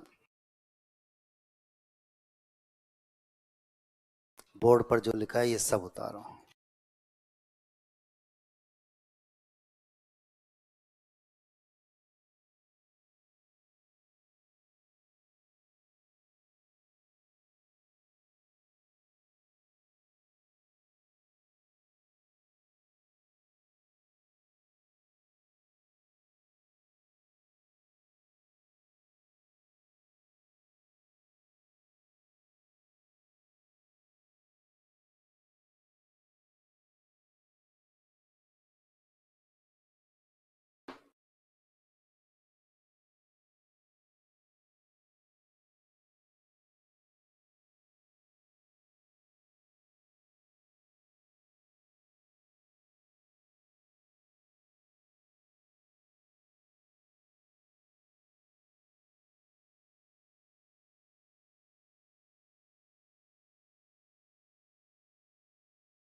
हो गया? कितने जो लिख रहे हैं अभी?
हो गया?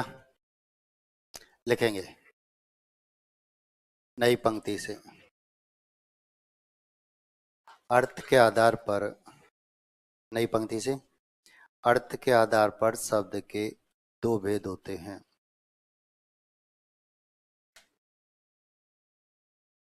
अर्थ के आधार पर शब्द के दो भेद होते हैं। पहला लिखेंगे सार्थक शब्द। सार्थक शब्द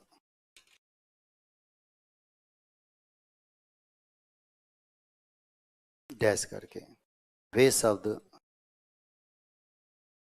पहला सार्थक शब्द डैश करेंगे, वे शब्द जिनका कोई निश्चित अर्थ होता है। सार्थक शब्द, वे शब्द जिनका कोई निश्चित अर्थ होता है,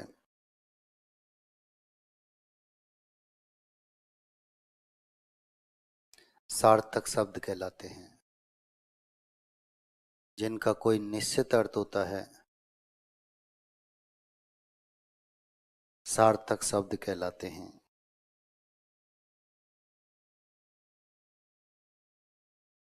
पर्यायवाची विलोम शब्द, पर्यायवाची विलोम शब्द, शब्द युग्म, एकार्थक शब्द,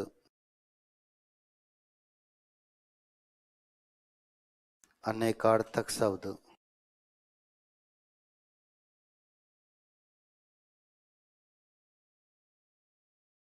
वाक्यांश के लिए एक शब्द,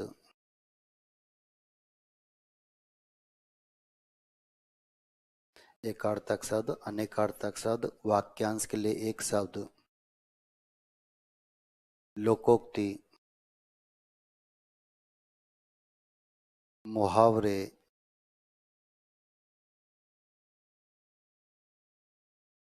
आदि इसके अंतर्गत आते हैं।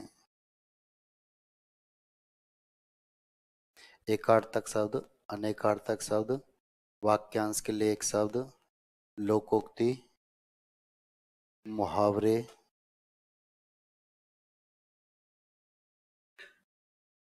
आदि इसके अंतर्गत आते हैं।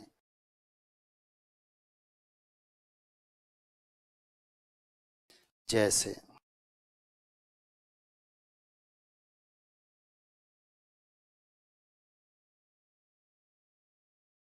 विद्यालय,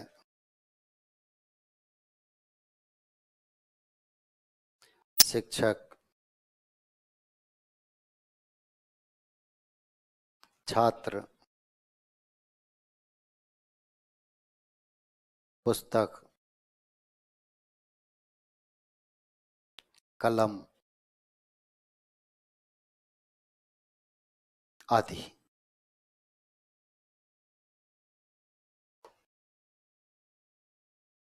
दूसरा है निरर्थक शब्द। निरर्थक शब्द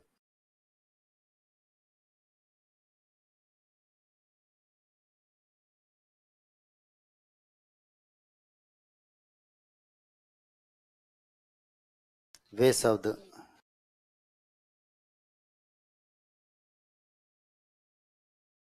जिनका कोई निश्चित अर्थ नहीं होता है। वे शब्द जिनका कोई निश्चित अर्थ नहीं होता है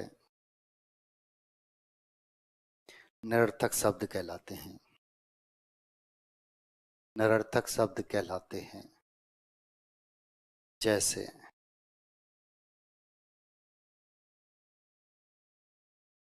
हलम,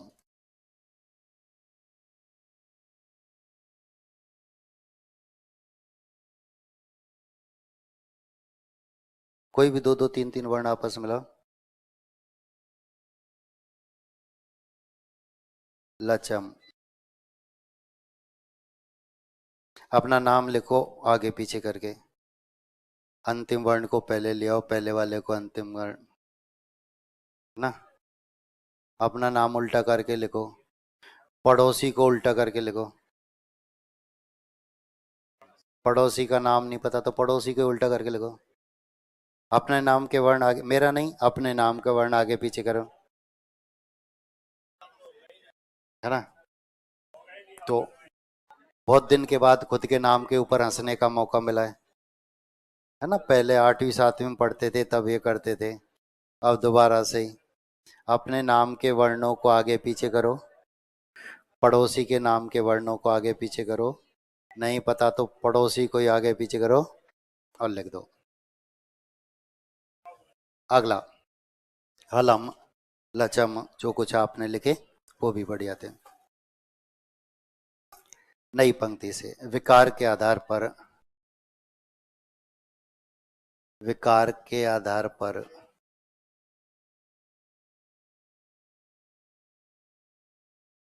शब्द के दो भेद होते हैं। नई पंक्ति से, विकार के आधार पर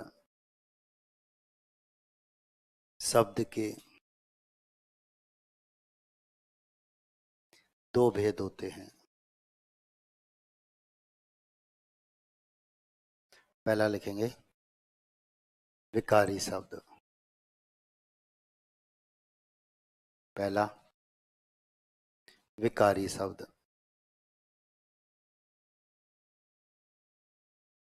लिखेंगे वाक्य में प्रयोग करते समय,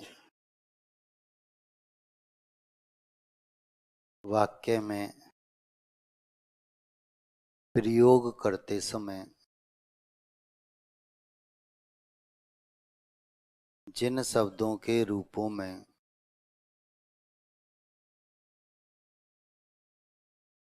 वाक्य में प्रयोग करते समय जिन शब्दों के रूपों में लिंग, वचन, कारक, काल,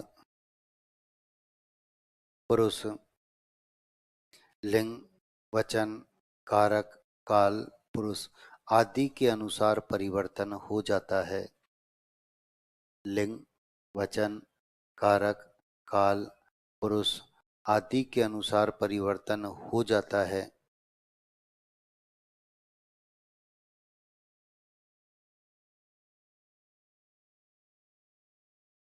उन्हें विकारी शब्द कहते हैं। विकारी शब्द कहते हैं। लिंग, वचन, कारक, काल, पुरुष आदि के अनुसार परिवर्तन हो जाता है, उन्हें विकारी शब्द कहते हैं। संज्ञा, सर्वनाम, विशेषण, संज्ञा, सर्वनाम, विशेषण और क्रिया इसके अंतर्गत आते हैं। संज्ञा, सर्वनाम, विशेषण और क्रिया इसके अंतर्गत आते हैं। जैसे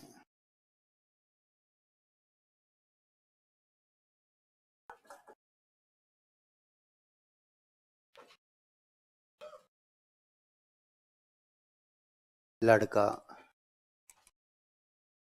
लड़की, मैं, हम, सुंदर, सुंदरता, पढ़ना, पढ़ाई आदि।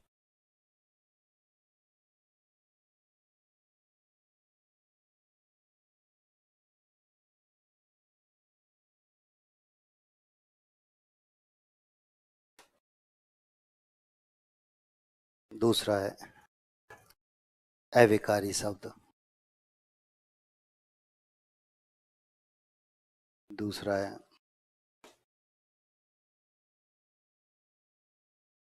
अविकारी शब्द।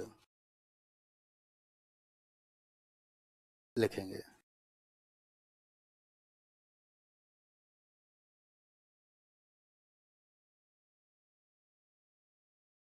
वाक्य में प्रयोग करते समय, वाक्य में प्रयोग करते समय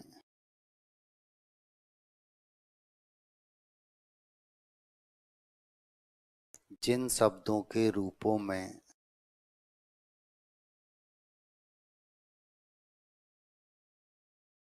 जिन शब्दों के रूपों में लिंग, वचन,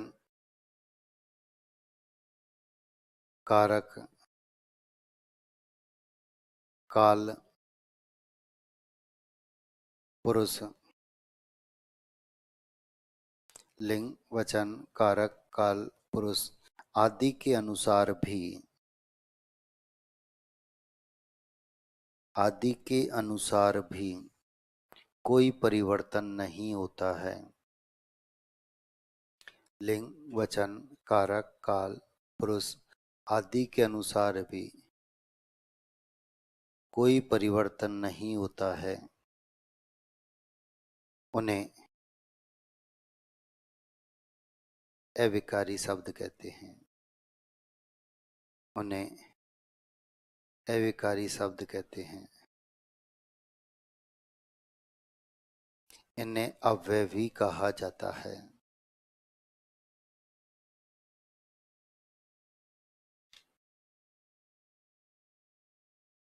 इन्हें अव्यय भी कहा जाता है।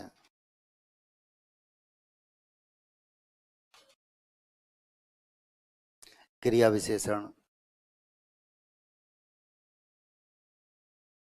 संबंध बोधक, क्रिया विशेषण,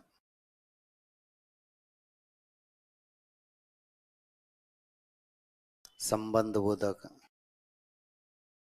समुच्चय बोधक, समुच्चय बोधक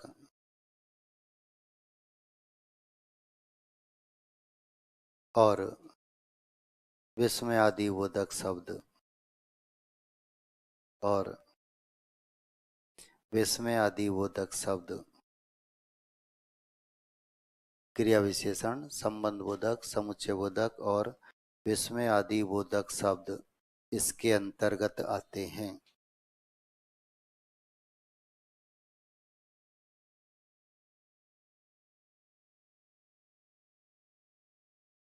इसके अंतर्गत आते हैं। नोट, नोट,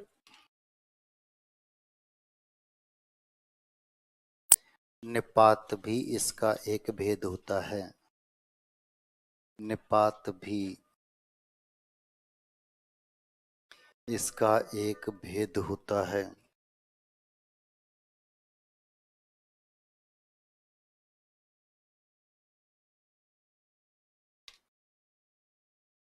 जैसे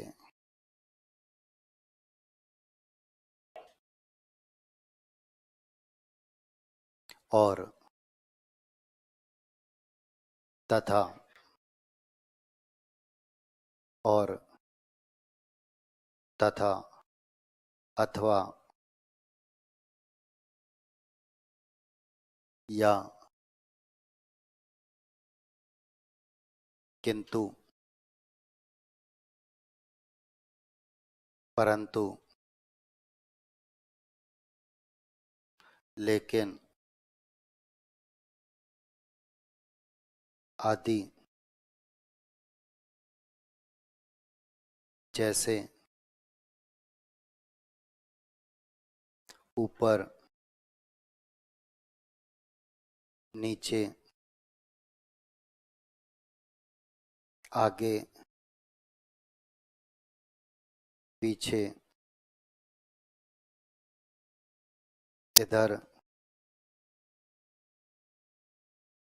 उधर, यदि, तो, ही, आदि। पहले आदि वाला तो उसका उदाहरण था। और अब अंतिम आदि। पहले जो आदि शब्द लिखा आपने, बीच में जो जैसे शब्द आपने लिखा, वे इसके उदाहरण हैं। ठीक है। इनके हम लिंग वचन कारक काल पुरुष कुछ भी नहीं बता सकते। तो बीच में आपने आदि लिखा, बीच में आपने जैसे लिखा, ये इसके उदाहरण है, ये इसके उदाहरण है। ठीक है। आगे लिखेंगे आप। उत्पत्ति के आधार पर शब्द के चार भेद होते हैं। पहली बार लग रहा है हिंदी क्लास चल रही है ना। अब सब ऐसी क्लास रहेंगी। पहले मैं आधा पौना घंटा आपको रोजाना समझाऊंगा, फिर लगातार इतना ही आपको लिखाऊंगा। अब तक क्या चल रहा था, 5 मिनट में समझा रहा था, 5 मिनट आप लिख रहे थे। 2 मिनट में समझा रहा था, 2 मिनट आप लिख रहे थे। ठीक है। पहले 20-20 चल रहा था, अब टेस्ट मैच। पहले पूरी बैटिंग मेरी, फिर आपकी। यही रहेगा ना। तो अभी मैंने समझाया 1 घंटे तक आपको, अब 1 घंटे तक मैं आपको लिखा देता हूँ। यही चलेगा। ठीक है। जितने समय मैं लिखूंगा उतने समय आप भी लिखेंगे। क्या लिखा आपने? उत्पत्ति के आधार पर शब्द के चार भेद होते हैं।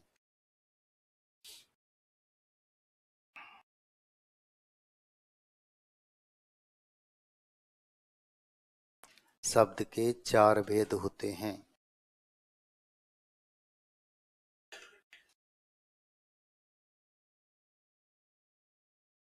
पहला लिखेंगे तत्सम शब्द। तत्सम शब्द लिखेंगे। संस्कृत भाषा के वे शब्द,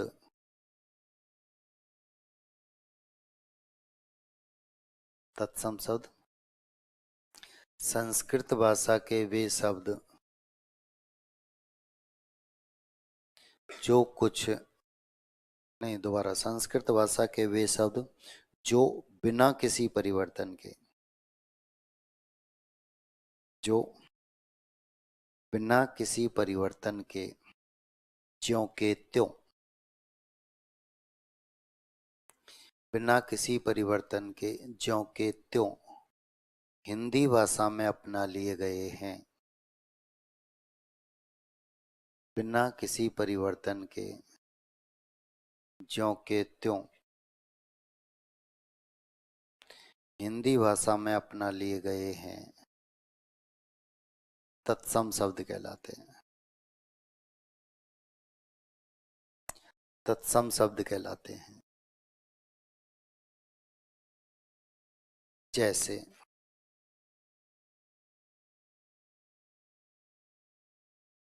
हस्ती,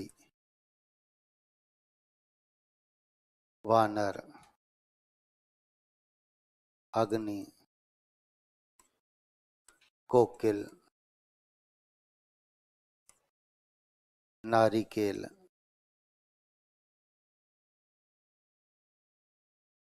आदि। हस्ती, वानर, अग्नि, कोकिल, नारिकेल, आदि।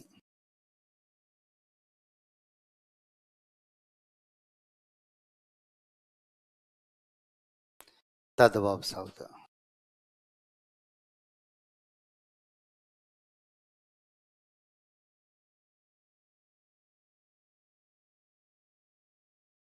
तद्भव शब्द,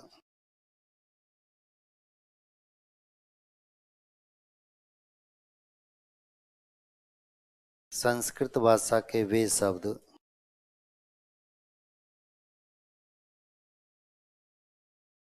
संस्कृत भाषा के वे शब्द जो कुछ बदलते हुए रूप में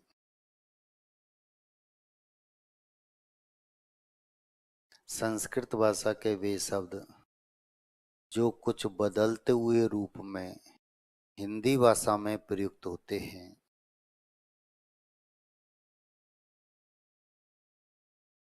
हिंदी भाषा में प्रयुक्त होते हैं,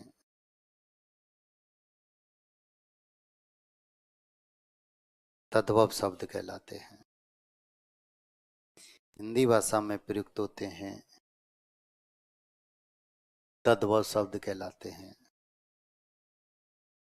जैसे हाथी, बंदर, आग, कोयल, नारियल, आदि।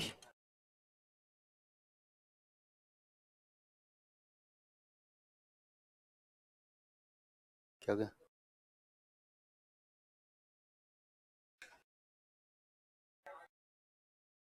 पता, हटा दो। समझ में आ गई ना? देखो,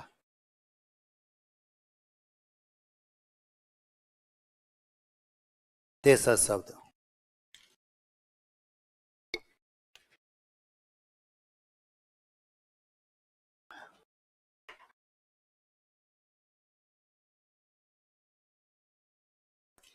तेसर शब्द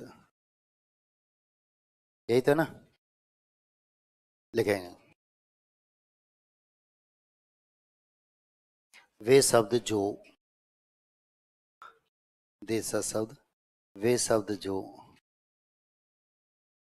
स्थानीय बोलियों से आकर, वे शब्द जो स्थानीय बोलियों से आकर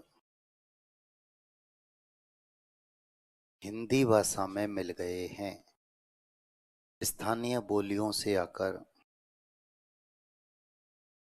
हिंदी भाषा में मिल गए हैं,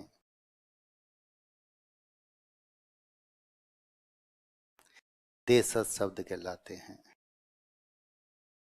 तेसर शब्द कहलाते हैं।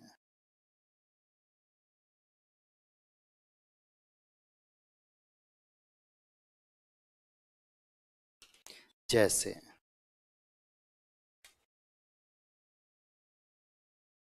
लोटा, पेड़, झाड़ू, लोटा, पेड़, झाड़ू, खिड़की, पगड़ी, आदि।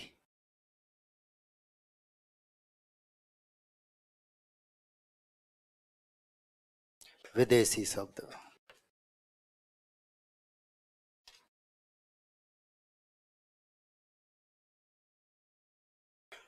विदेशी शब्द,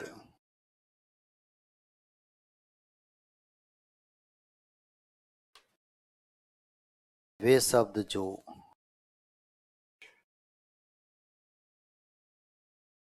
विदेशी बोलियों से आकर वे शब्द जो विदेशी बोलियों से आकर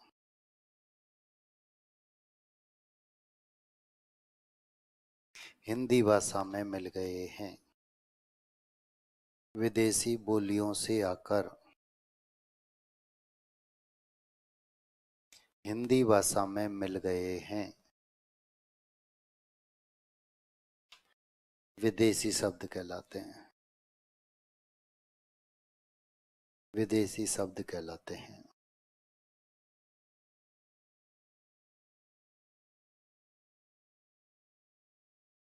जैसे मास्टर, डॉक्टर, फायदा, नुकसान, शादी आदि। नई पंक्ति से बनावट के आधार पर, नई पंक्ति से बनावट के आधार पर शब्द के तीन भेद होते हैं।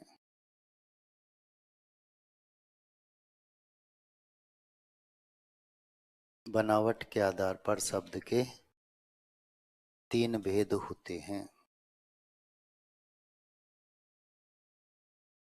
पहला, रूढ़ शब्द। पहला, रूढ़ शब्द।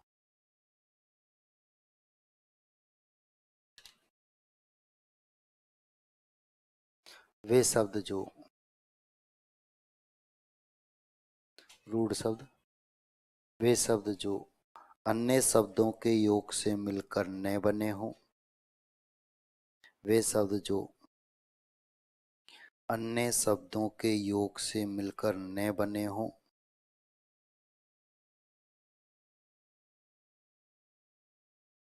अन्य शब्दों के योग से मिलकर नए बने हों तथा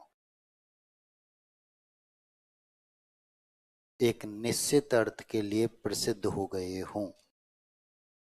तथा एक निश्चित अर्थ के लिए प्रसिद्ध हो गए हों।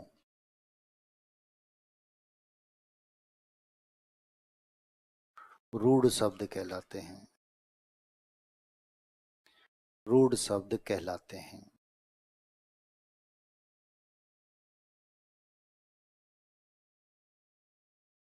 जैसे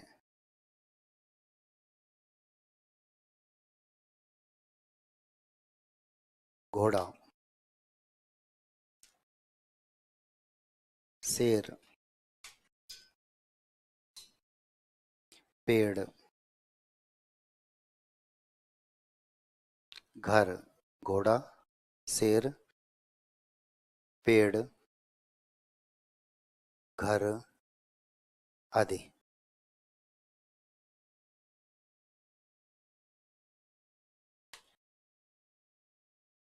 यौगिक शब्द।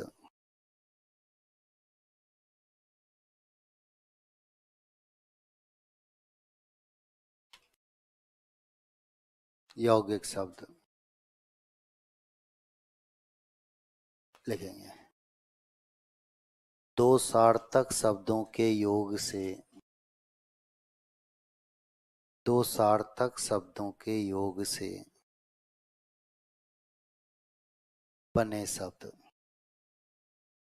दो सार्थक शब्दों के योग से बने शब्द यौगिक शब्द कहलाते हैं। दो सार्थक शब्दों के योग से बने शब्द यौगिक शब्द कहलाते हैं।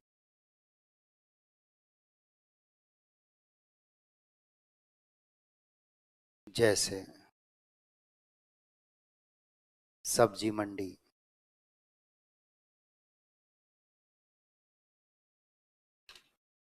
बैलगाड़ी,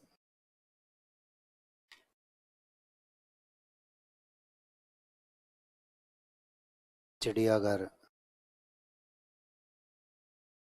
चिड़ियाघर। पुस्तकालय आदि।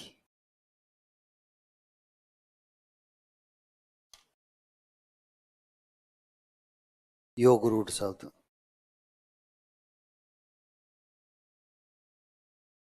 योग रूढ़ शब्द। वे शब्द जो, योग रूढ़ शब्द। वे शब्द जो दो सार्थक शब्दों के योग से, दो सार्थक शब्दों के योग से बने होने पर भी,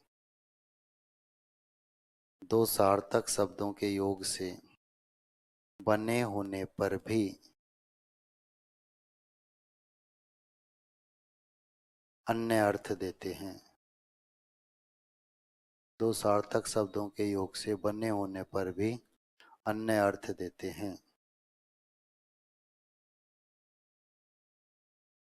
योग रूढ़ शब्द कहलाते हैं।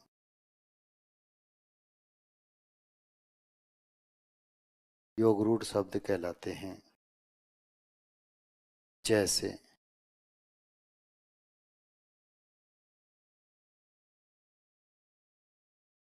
दशानन,